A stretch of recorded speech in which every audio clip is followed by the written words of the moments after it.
Welcome, fellow motorheads, to RP, the racing podcast, presented by American Podcasting, available at apodradio.com, also available at Spreaker.com, #sports. I'm your host, Manny Allegretto, and thank you for tuning in, everybody. So, as we mentioned, that I missed the race at Texas, right? A few weeks back because I had a wedding I had to go to. I was actually down in Florida, but I actually did get to see it after all because I watched the race on YouTube. Love the YouTube, and good thinking because I'm keeping track of the big wins, and so I did watch finally the Duck Commander 500 from Texas Motor Speedway on Friday on YouTube, all 3 hours and 5 minutes of it, and I'm glad I did. And for those who missed that race at Texas, here's how Jimmie Johnson won it. He had Kevin Harvick in first, Jimmy McMurray in second, with a nice big gap in between.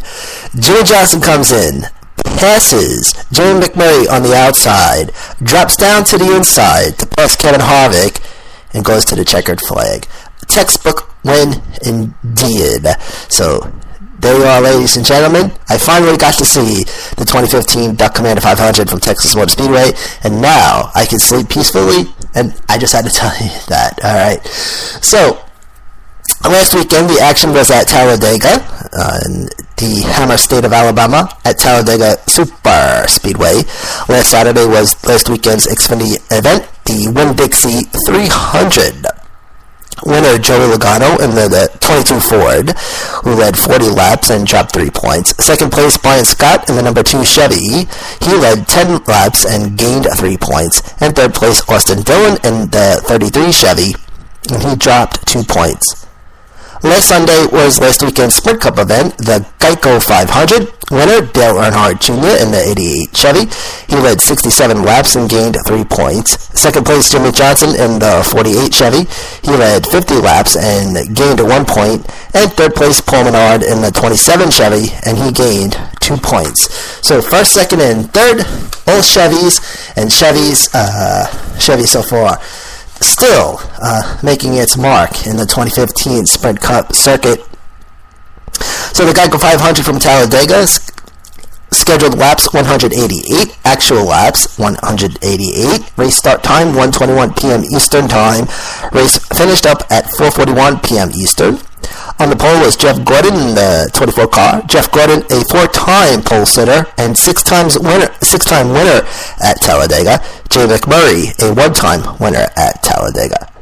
Pre-race info, presentation of colors performed by the Alabama National Guard. Invocation, Alan Singley, volunteer, Alabama Raceway Ministries, student pastor, Grandview Baptist Church, Dothan, Alabama. National anthem performed by the 313th United States Army Band, Marsha Brown Lee, senior student, Alabama Institute for the Deaf and Blind.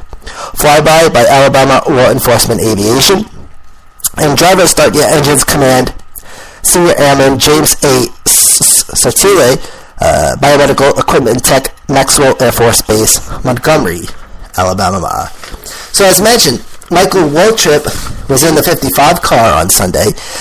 Not for long, he actually got knocked out of the race after colliding with the 33 car. Well, the 33 collected the 55 car during the first question.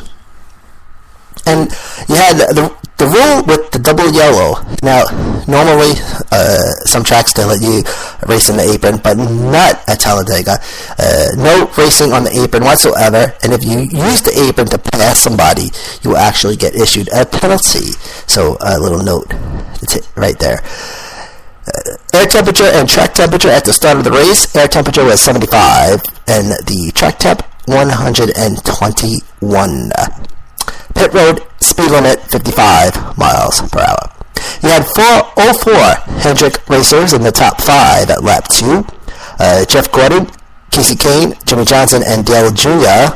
Gordon in first, Kane in third, Johnson in fourth, Dale Jr. in fifth. Dale Jr. takes the lead at lap 11 with debris on the grill of the 88 car. Fans getting pumped up to see Dale Jr. in the front.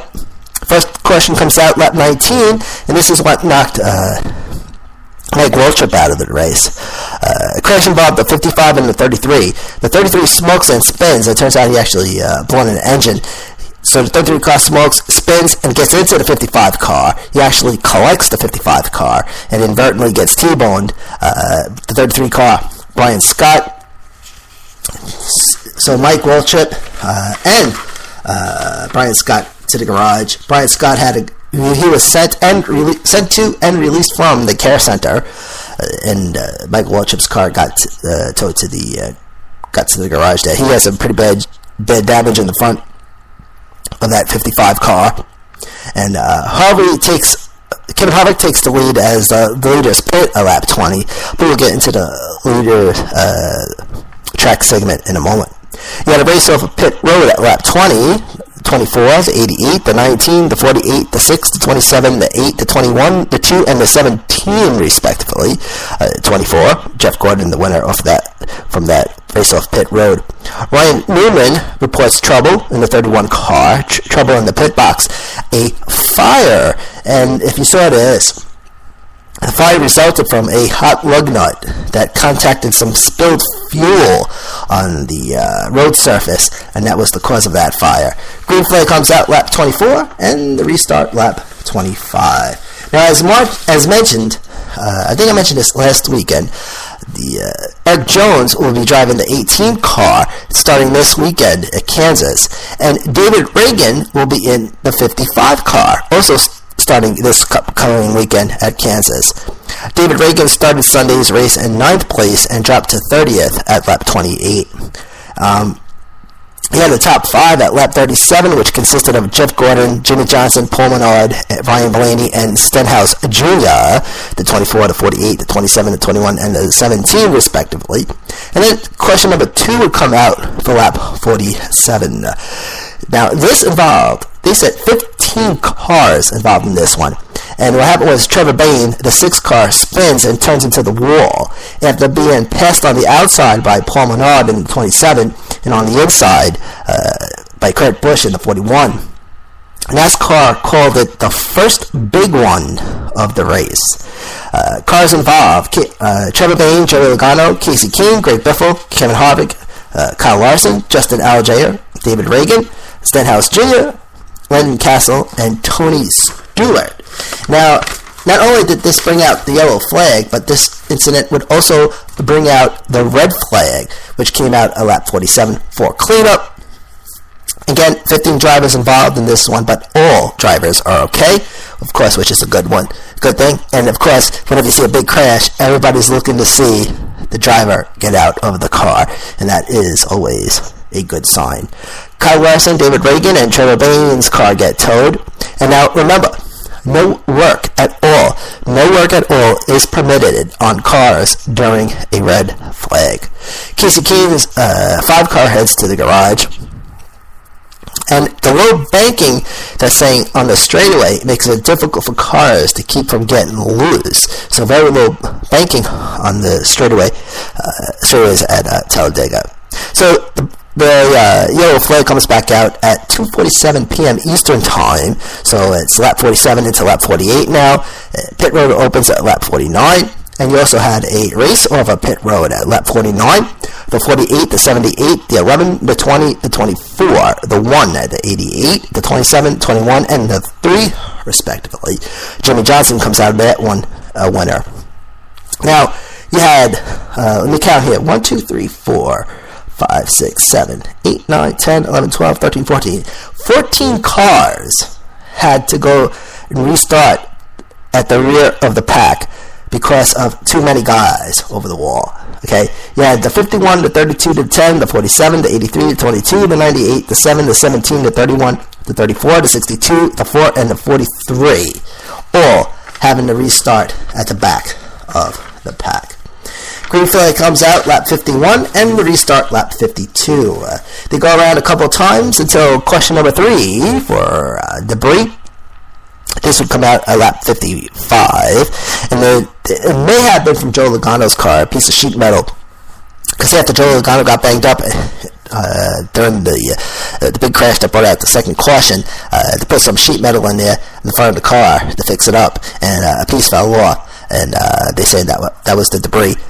Joey Logano parallel parks into his pit box, lap 56. That was interesting. And the beneficiary from question 3 was Ricky Stenhouse Jr. in the 17 car. Now, Kevin Harvick, the 4 car, gets penalized for too many crew over the wall. Lap 56, he has to start into the rear. And Joey Logano also penalized for too many over the wall. That was lap 57, and he also had to start at the rear. Green flag comes out lap 58, and the restart lap 59. Danica Patrick gets into the top 10 at lap 58. Top 10, actually, at lap 62, consisted of 7 Chevys and 3 Toyotas. 3 Joe Gibbs Toyotas. And that was Matt Kenseth, Carl Edward, and Denny Hamlin, the 20, the 19, and the 11. Carl Edwards, the 19 car, in the top 10 at lap 62. And then he wound up dropping to 3rd place at lap 66. Dale Jr. gets into 2nd place at lap 66. And Dale Jr. reports vibration in his car from lap 68. Although they said it wasn't from a tire. Okay, usually vibrations from the tire for most cases. But this incident was not the tire. And again, that was reported during lap 68. Jeff Gordon reports his car being loose at lap 71, and at lap 71, Gordon was holding in 10th. 7 lead cars break away from the pack at lap 75. Greg Biffle, the 16 car, returns to the race after that crash that brought out the second caution. He returns to the race at lap 89. And Kevin Harvick, after being involved in the big one at lap 47, gets into the top 5 at lap 83. Question 4 comes out lap 90. Brendan Gowen, he hits the wall at turn 2. And Brendan Gowen in the 62 car. Jeff Gordon wins the race off pit road at lap 92. You had the 24, the 48, the 88, the 4, 19, 11, the 41, the 2, the 14, and the 20. And that was the race off pit road. Again, lap 92. Jeff Gordon, the winner there. Casey Mears penalized for uncontrolled tire on lap 92. And then you have the race halfway mark at lap 94 during the 4th caution. Green flag comes out lap 94 and the restart lap 95. JJ Yeley penalized for speeding on pit road lap 108. He had a pit for loose window net. And then caution number 5 would come out lap 115, and this was for debris at turn 3. Beneficiary there, JJ Yeley in the 23 car. Pit road opens lap 116. You had another race off pit road at lap 116. Jeff Gordon, the winner there as well. The 24, the 88, the 19, the 48, the 41, the 2, the 78, the 3, the 21, and the 43, respectively. Kevin Harvick's crew over the wall too soon and has to restart at the rear of the field. The incident at lap 117. Again, can't come over the wall till the car is at least 1 pit box length away from its designated pit box. Green flag comes out lap 118, restart lap 119. 119, yes. Ryan Blaney gets pushed by Carl Edwards, lap 126. Earnhardt Jr. takes the lead at lap 124. Gordon drops to 12th at lap 131.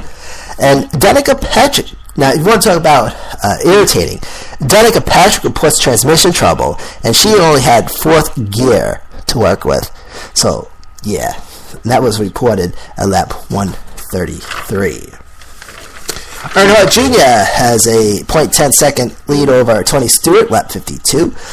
Tony Stewart would finish at 19th on Sunday. Top 3 at lap 137 was Dale Jr., Tony Stewart, and Ryan Blaney, the 88, the 14, and the 21, respectively. Jimmy Johnson has debris on his grill at lap 137. Danica Patrick in 6th at lap 138. And all 4 Stewart-Haas racing cars were in the top 5 at lap 140.